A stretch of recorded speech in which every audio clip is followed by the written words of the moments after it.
Greetings everyone, this is the P-Security channel, and today we'll be taking a look at one of the new beta products for 2015, and this time it's from Panda, which is Panda Global Protection 2015. Of course, it's a beta. So let's go straight to the user interface, which looks pretty similar to their previous one. We have all our buttons over here on the home screen, and we do have other screens as well. We can just switch these apps anywhere we like, and we've got some features like parental controls, Wi-Fi monitor, data shield that can protect some specific folders if you like, and we've got some PC tune-up, firewall as usual, and some other components too. Their usual process monitor, we've got a rescue kit, USB vaccine, and safe browsing. Now, however, the biggest change in this version, I'd say, is that this thing has switched over completely to the cloud. Panda used to have a time when they had a lot of offline signatures, but this version is more like the cloud antivirus. So they're trying to make their products light by doing all their work in the cloud, which is good. But at the same time, that sometimes can hurt the detection ratio. So that's something we'll be looking at today.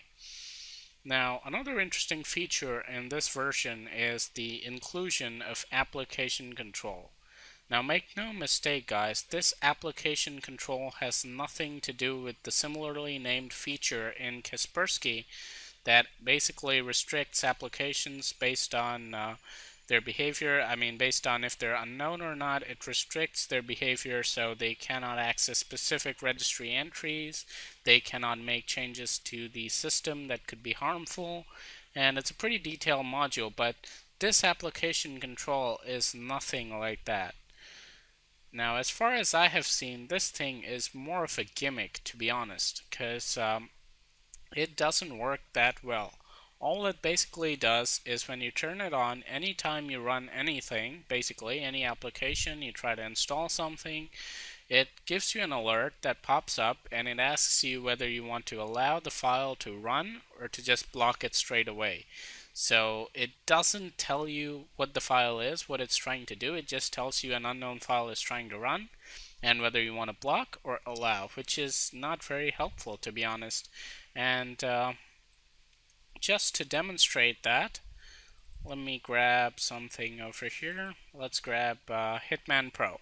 Now, Hitman Pro is a pretty well-known program. It's not like they don't have digital signatures. They have digital signatures. They're a pretty well-known company.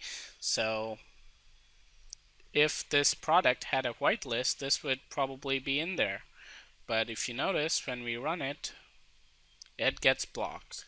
And soon we should have an alert popping up somewhere. Unless Panda has gone to sleep. Okay, here we go. Hitman Pro is an unknown application and is trying to run allow or deny. So, well, if you use this principle to that, okay, I'm seeing an alert and I'm going to block, then obviously you're not going to run pretty much anything. So that doesn't work so well. And I'm going to demonstrate that with another file. Let's try out Firestore Uploader. Yeah. So again, a completely legit file here, and when I run it, it takes a while, and then after a while, basically what happens is, come on Panda, don't keep us waiting. Okay, so there you go. Again, allow or deny. So basically this thing, all it does is it turns Panda into an anti-application instead of an anti-malware product. So that is not very helpful, and you might ask, well, why do I complain about this and not about a vast hardcore mode or stuff like that that works on the same principle, default deny? Well, all those programs don't block legitimate applications as much. That's the first reason, and the second reason is that those programs give you a reason why they're blocking the file, unlike Panda, which just says it's unknown. Now, Komodo has default deny, but it basically tells you a lot about the program and what it's trying to do and helps you take a sensible decision. But this program, basically all it's doing is just warning me every time an application starts. that is unknown, and their whitelist is not so big, as I've demonstrated with 2 files here. So any regular user, if they had to use this thing, they'd probably just go straight in here and just turn this off like this. Bam. That's what is to be done, I would say. But since it's a beta, I'm hopeful maybe they will improve this component in the future, although it doesn't look like they have much going in here. But let's see. So for this test, we don't have any links. What I'll be doing is I'll be doing a couple of tests of detection. Now, if you have noticed, this thing is almost completely cloud-based. Let's take a look at their process. Should have a couple running, and they're really light. Now, this is very impressive RAM usage of just about 2 point some megabytes, and it's okay. Here we have one more, so maybe like, I don't know, 4 megabytes. But that's still very light for an anti-malware program, and it's a complete suite, so this is ridiculously light. And it's no surprise considering the fact that they have most of their signatures and stuff in the cloud, but I would like to show you guys that that is not entirely the case. This thing does have a signature cache over here, and this thing's size is around 54.7 megabytes. So it does have some signatures offline, and it should offer some protection offline as well, although not a lot. So first of all, what I'm going to do is I'm going to completely disable the internet just to see how good these signature cache files work. So basically what I'm going to do is I'm just going to go in here and disable my internet, and then I'll grab the files and let's do a test and see how many it can detect without its cloud. That will be interesting. Right, so we have 500 files here. All of these files are just 1 day old, so they're not 0-day malware, but almost, and they should be a good mix to test out Panda's detection ratio online and offline. So first, here we go. We're offline right now. Let's see how many signatures they have in their cache and how many they can detect with those. This scan should be much faster than the regular scan because it's not using the cloud. It's just using the cache that's stored on my hard drive. So let's see how long this takes and at the same time how many it detects. So I'll be right back with the results. The scan was terribly long, to be honest, especially considering that this was all using the signature cache. It took like, I don't know, maybe 10-15 minutes, I'm not sure.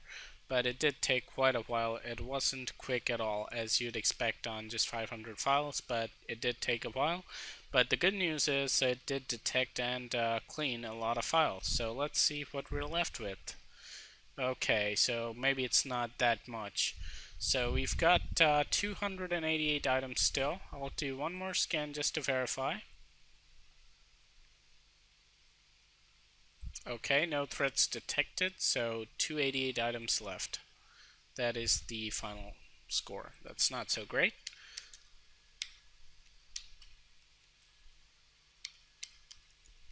So that's actually below 50%. So I wouldn't say this is a lot, but it's good to see at least it detected something from these files, considering how new they are and the fact that it's completely working without its cloud, and it's not supposed to. Obviously, this is mostly cloud-based.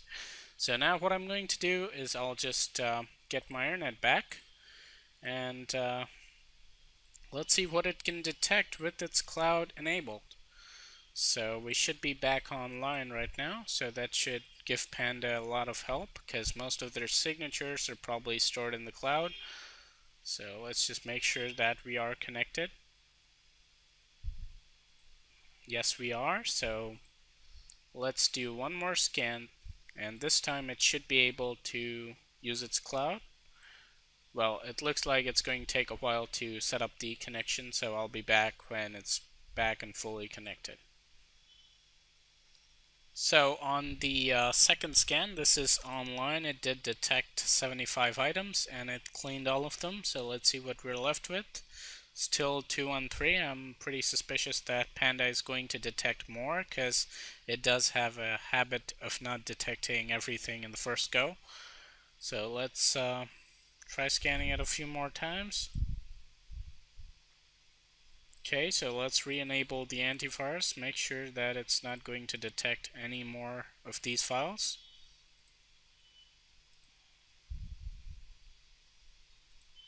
So we're back on.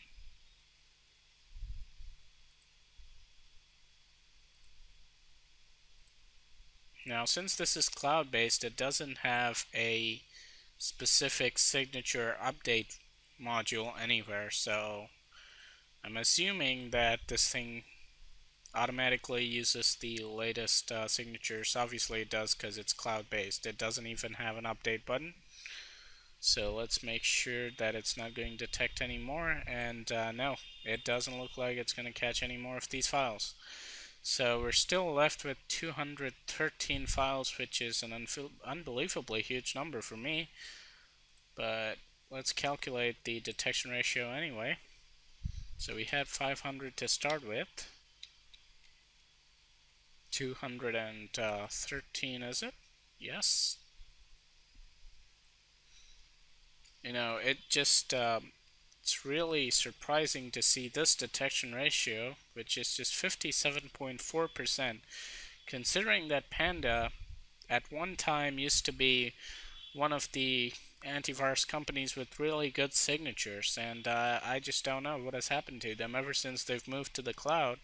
Things have just started to get worse, and in each version I'm seeing an even worse result. So definitely I'm not happy with this detection ratio. I'll scan one more time just to be sure, and that is as sure as I can be, because I have everything turned on. We are indeed connected to the internet right now, so there's absolutely no question of Panda having issues contacting the cloud, because it did catch some more files after I turned on the internet. So clearly the connection is established, but for some reason, for the obvious reason that these files are not in their signatures, they're not able to detect them. So now is the interesting part. Let's try running these files and see if Panda can protect us against all this unknown malware. Now again, the interesting thing here is if I run these files, what's going to happen? Well, the obvious. I'm going to get an alert over here from Panda application control asking me whether I should allow or deny this file. I didn't get it the first time, which is a bit of a surprise.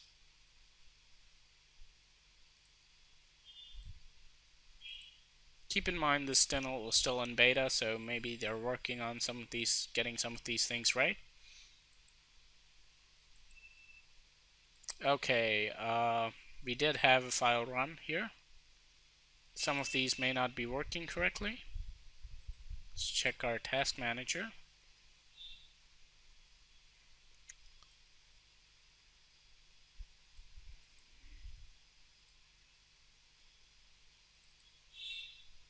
Okay, some of these are definitely working.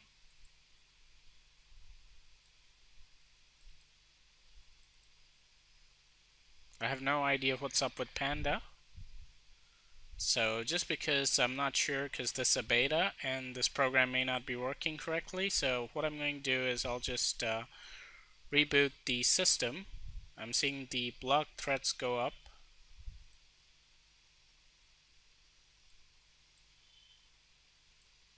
These are all the items in quarantine, and I haven't seen a application control alert yet on these files. Did block Hitman Pro though. But anyway, I'll just reboot the system and let's see if there's a change. Okay, the system has rebooted and we have Panda back up and running, and there's no reason to believe that this is not working considering it's perfectly functional. So let's just try running these files again, and hopefully this time we'll see more alerts from their application control, which seem to be very active in blocking legitimate files like Hitman Pro. It doesn't seem to be okay. Finally, it's an unknown application and it's trying to run. So if I hit deny, that's the end of the story, and it's not going to run at all. And there's basically no point in trying these files out, because every file It's going to ask me this, and if I hit deny, that's game over. But that's not the point, is it? I mean, if you're a regular user and you're using this all the time, and it gives you these alerts with every application you run, legitimate or malware, whatever it is, you keep getting these alerts, so it doesn't make much sense, does it? Because it's going to block everything. So by now you're probably used to hitting the allow button on every application. And obviously the actual malware that you're going to get won't be named malwarefiles.exe. So it won't be as simple as that. This may be mediaplayer.exe and you might be just trying to run some media. And obviously in that situation, I'm assuming that an everyday user is just going to hit allow instead of deny, because they're already used to hitting allow with their legitimate application, so why would they block this one? It's not giving me any specific reason here why this file should be blocked, or what is different about this file from Hitman Pro, because both, according to Panda, are legitimate, unknown applications, but it doesn't give me any specifics about this application, and if I just click it, all it does is basically shows me where it is. So honestly, I would just hit allow, because it's not helping a lot. I mean, if I hit deny, there's absolutely no point of doing this test. Panda blocks everything, hooray. But I don't think that's the point, right? I mean, to test it out, it has to make a distinction between malware and legitimate files, which it clearly does not. But having said that, they do have behavioral analysis and some other zero-day features that I'm more interested in. Like, we've got a process monitor here, which is interesting. We've got behavioral blocking and behavioral analysis. So what I'm going to do is I'm going to try to run some of these files and see if Panda can basically block them without the application control module, which is basically anti-application. However, the interesting thing is I'm seeing a lot of these files are dead, so it is possible that Panda has deleted the malware part of these files from inside them. So maybe the detection ratio isn't as bad as we're seeing it to be. So what I'm going to do is I'm going to take these samples, and I'm going to take the original samples, the 500 of them, and I'm going to verify both with MCSoft to try to accurately calculate Panda's detection ratio, because I definitely do not believe that it would leave so many items, and since I'm seeing a lot of these are not working, so it just makes me feel that something's wrong. So let's verify and see if this is the actual detection ratio, or if some of these files have been cleaned by Panda. So we should be able to know the accurate detection ratio if that's the case. Okay, so here we have the original folder with all the 500 items, and here we have the leftover ones from Panda. So first I'm going to scan the leftover ones with MCSoft to see if all these files are indeed caught. Well, not at all. We're just left with 9 items over here.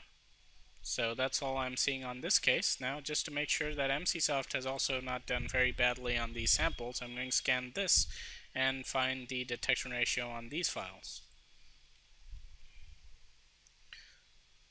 Well, surprisingly enough, MCSoft only misses 1 file out of the 500 malware items, but at the same time it only detects 9 of these files left over by Panda. So if all of these files were indeed infected, MCSoft should have detected 212. But that was not the case. It only detected 9, so clearly these files have been cleaned. And although Panda doesn't have a disinfection feature, it's possible that these executables could just be self-extracting archives, and the files inside of those could have been deleted or quarantined. So in this case, we'll have to completely change the detection ratio. So in reality, we've just got 9 files that are actually malicious over here. The rest have been cleaned. So we've got 9 files over here, and we have 1 file that MCSoft itself misses, so it wouldn't have detected it here either. So we've got a total of 10 files missed. So that should give us the accurate detection ratio. That's 490 files detected out of 500, which is very different from what we saw. So a 98% detection ratio. It's not bad at all. And we got a completely different story when we did it first. And that was because of the fact that a lot of these files were disinfected. However, what I've done now is I have disabled the application control, because I'll be basically hitting allow every time, because it's pointless. If you're a real user, you wouldn't know what to do, and most likely you just hit allow anyway. So we're not going to use that, but they do have behavioral analysis, so instead I'd like to see how that thing works out. So I'm going to try run. Most of these won't run because they have been cleaned, but for the few that will, let's see. Okay, so that thing was an application that asked me to do something. I just hit do it, and looks like it has just shut down my VM, so I'll be back when I start it up again. Let us continue. I'm not sure if that thing actually did anything malicious or it just shut down the computer. Maybe it did both. We'll find out when we do our second opinion scans.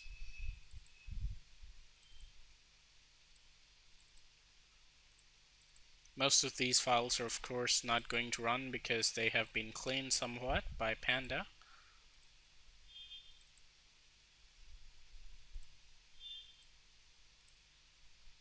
Okay, we did catch a virus here, so something got installed and then Panda caught it. Keep in mind we're not using the application control because at the moment it is unusable. That's what I'd call it, because it blocks pretty much everything, even the most legit of applications.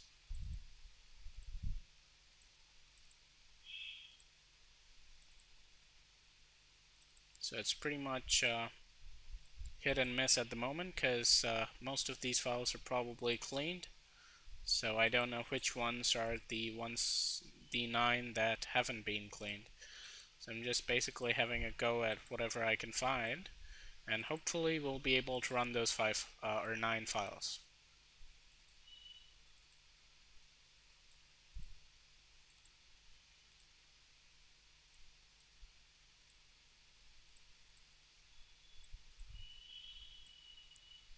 So hopefully we've run those files by now. Let's try some more.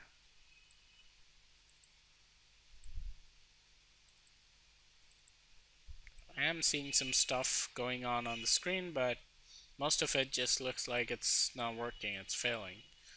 So, because it's really difficult to find those 9 files in this whole mess.